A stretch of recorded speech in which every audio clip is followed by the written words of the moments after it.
The seed of humanity. When the message came, it wasn't through words.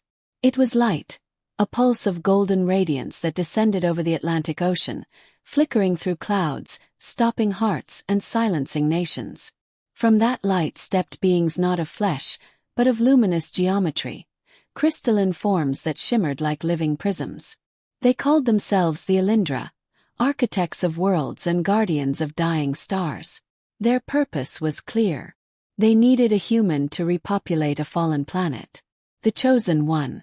Eerie Kane was an ordinary biologist from Earth. Quiet, thoughtful, and more comfortable among petri dishes than people. He'd spent his life studying life, not living it.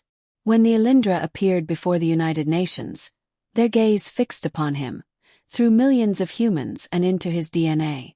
Your genome carries balance, empathy intertwined with curiosity. You are the bridge, they said in tones that resonated like music through bone. Eerie thought it was a mistake. Out of billions, why him? But the Elindra didn't choose by chance. They chose by pattern, the resonance of the soul. And so, one human left Earth. Lone. Arrival on Eerie. The planet was breathtaking. 2 suns rose over skies tinted sapphire and gold. Mountains shimmered with crystal veins, and the air pulsed with faint bioluminescence. But beneath its beauty, Eerie was broken. The Elindra civilization had fallen after a great biological collapse, a virus that sterilized their kind. They could not reproduce. The only hope for renewal lay in merging human genetics with Elindran bioenergy. Eerie was to become the father of a new species, not through ordinary means but through synthesis. He was to seed the planet's future. Task.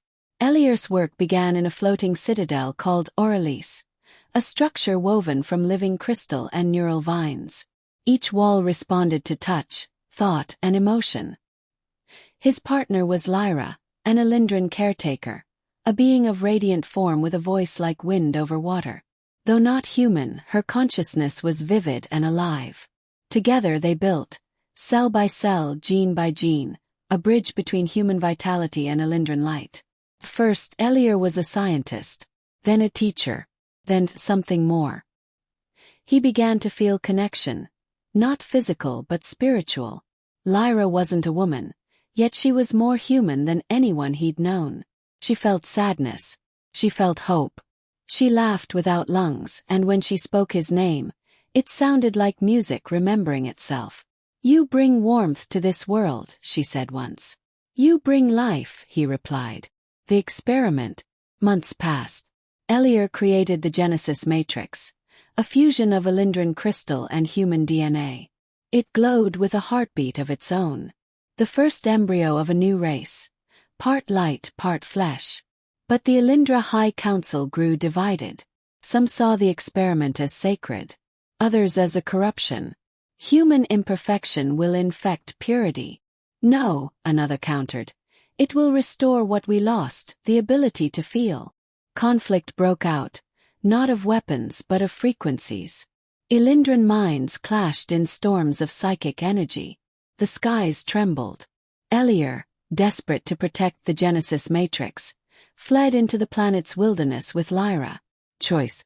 They reached the luminous falls, where the planet's life force flowed like molten glass.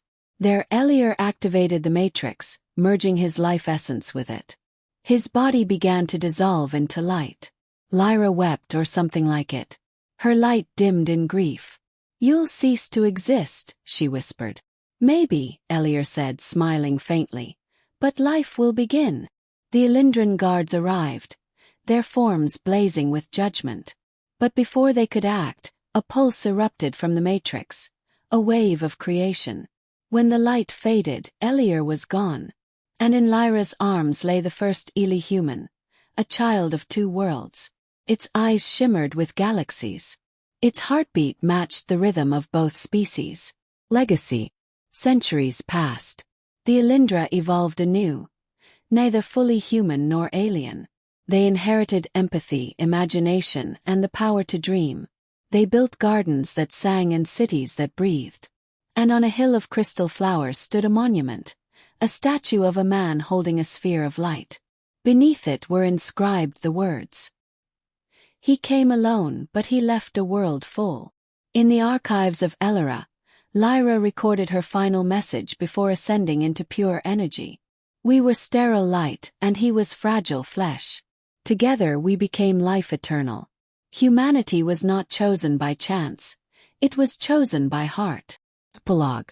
Far across the stars on a quiet night on Earth, a child looked up and saw a new constellation glowing faintly, a cluster of golden lights shaped like a seed.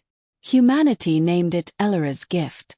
They didn't know its story, but somewhere deep inside they felt it, the faint pulse of their lost brother among the stars.